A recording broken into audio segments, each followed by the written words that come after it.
So you want to get better at running hills, but you're kind of sick of just running more hills, or maybe you really don't have any access to some hills to practice on to get better. Well, to get better at running hills, you're going to need to build strength in your quads, hamstrings, glutes, and calves. And there is no better way to do this than by strength training, because strength training is going to help you gain all of that power and strength that you need to crush those hills. So Coach Morgan here, I got a perfect routine for you guys, just a few exercises that are really going to make a big difference on how well you're going to be able to tackle those hills. Let's get into it.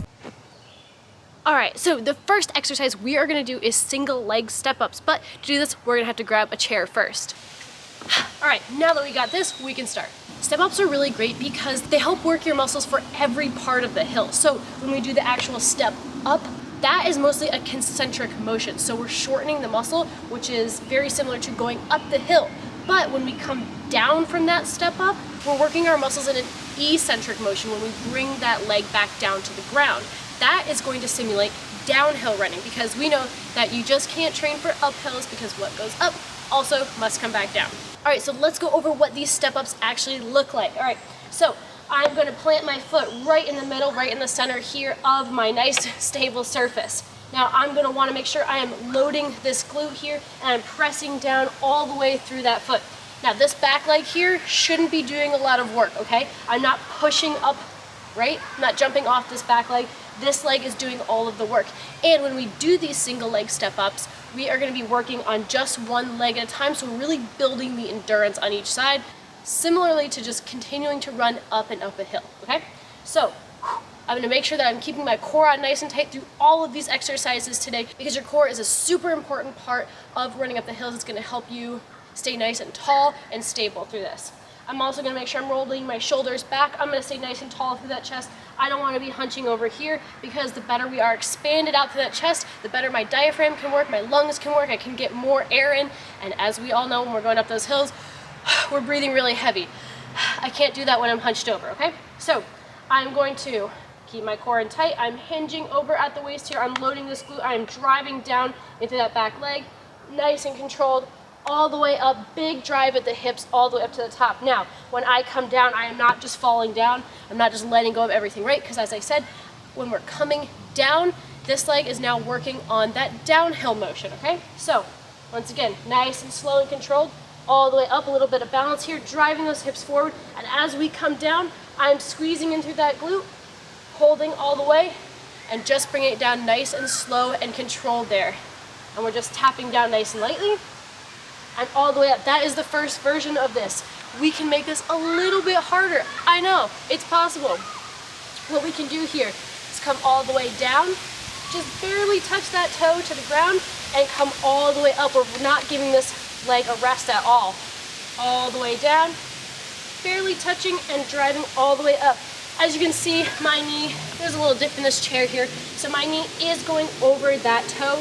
That is okay, because as we run downhill, what's gonna happen is our knees are actually going over our toes. So that's okay in this circumstance. We're in a very stable position here as we're doing that.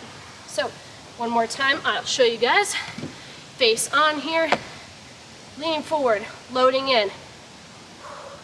Using my arms for a little bit of balance here, just barely tapping that down, and back up. With any of the exercises we go over today, there are 3 different variables that you can change to make it either harder or easier depending on your fitness level. So the first one is going to be the height of the chair, right? The steeper the chair that I'm using here, the box that I'm using here, it's going to be harder. Next, we can add in weight, right? So I have my kettlebell here. Once again, I'm gonna keep those shoulders back, load up, nice, ooh boy. Nice and controlled into that back leg, squeezing those glutes, still trying to come down nice and slow and controlled. With that one, I definitely need to put my foot on the ground. This is a little too heavy for me to just barely tap. And the other one, of course, is going to be volume, so the number of repetitions that you can do. So keep that in mind throughout all of these exercises. There's always a way to make them a little bit harder or a little bit easier. But you know, we always like to go a little bit harder. All right, no equipment necessary for this next one here. We have Jumping lunges. They are going to help build power through the hip drive. That power is generated during each push off phase. So every time I drive and I push off that back leg, that's where we're getting all of our power from. And if we're running up the hill, we're like kind of hunched over and we're not driving out that last little bit, then we're gonna go a lot slower up that hill and it's not gonna be as strong and as powerful as we want it to be. These jumping lunges are a great all over exercise. We are gonna engage our glutes, our quads, our hamstrings, head, shoulders, knees, and toes, our calves, and all the stabilizer muscles because we have to land nice and quickly on our feet.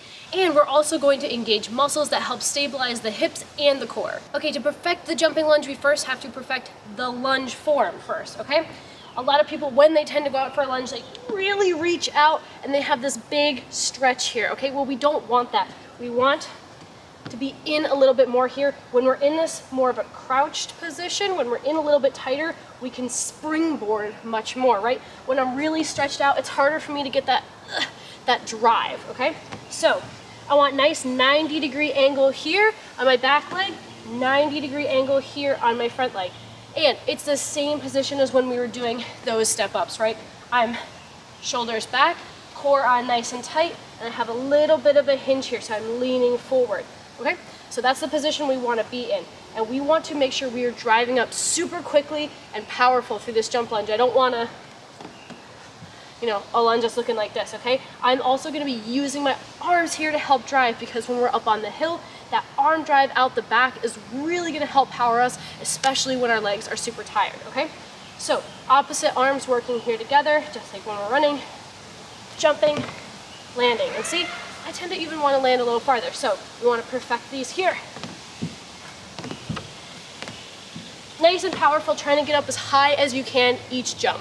We want to make sure that we're using the calf and the feet here, just like when we were running. We're really pushing off all the way here, right? I'm really driving and pushing off of that toe at the end, right? That's going to give me that little bit of extra power. I'm driving the hips. Woo! It already burns. So remember, we want to utilize all of the body because if we're just putting too much pressure on the quads, they're gonna go out, right? If I'm putting just too much pressure, I'm up on my tippy toes, on my calves the entire time, they're gonna get super tired. So if we can incorporate more muscles to help out, it's gonna be a little bit easier. So even with the jump lunges, you can add weight. I don't personally have 2 lower weight dumbbells, which is be super ideal so you can still work on that arm swing, but I'm gonna use Mr. Handy Dandy kettlebell here. I'm still going to work on driving off that back leg and off my foot, right? Like I said, holding it here, you're gonna add a little bit more weight, a little bit more resistance, but if you have 2 smaller dumbbells that you can still use so you can still drive up and work on that swing, that's more ideal. But hey, if you're adding more weight, it's gonna make it a little bit harder. You're gonna get even stronger. Now, not every exercise in this video is going to be lower body based. I know, crazy, right? Because to be stronger at hills, we need to build a stronger and more efficient arm drive to help propel us up the hill. And we need to work on our core strength to maintain that nice, tall running posture. So for this next exercise, we do need some tools, so let's grab them. All right, so I got my TRX bands here. We are gonna be using these for our ring rows. Okay, I know not everybody has TRX bands like I have here, attached nice and securely to my garage door, but you can actually use a band if you have that at your disposal. And I'll show you guys the other version to do this, but I want to do the ring rows because they do add a lot more resistance here. So what I'm going to do with these, once again, I am rolling those shoulders back. I am really keeping that core on nice and tight. I'm tucking my tailbone underneath to engage that core. The ring rows are great because any fitness level can do these. You can make them harder or easier just by changing the position of your legs. So to do these, I'm gonna roll those shoulders back. That is super important here. I do not want those shoulders in. We are rolling them back into place. I'm gonna walk back till I start to feel the tension.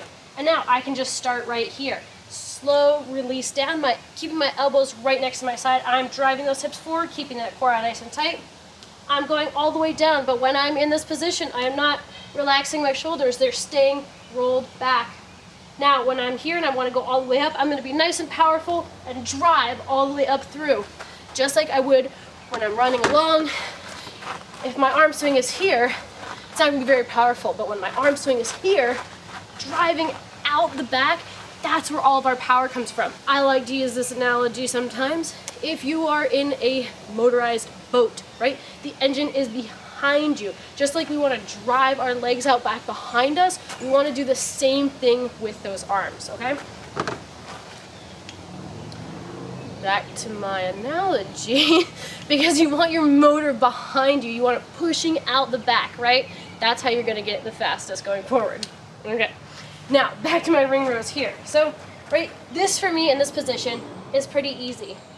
I don't have a lot of weight and resistance, right? I can almost stand in this position here, and I'm not really pulling on a lot of weight. So what I'm gonna do is walk my feet towards the door, all right? Now here, I'm like struggling to hold myself up a little bit here. So this is a good position. Nice and slow down, driving all the way up through. And I wanna make sure that I'm driving, pulling my hands back as far into my armpits as I can, right? I don't wanna stop here. I wanna go all the way back in, driving that chest up nice and tall. To make it even harder, I can go all the way down here. I'm adding a lot of my weight here, so big breath in, all the way up.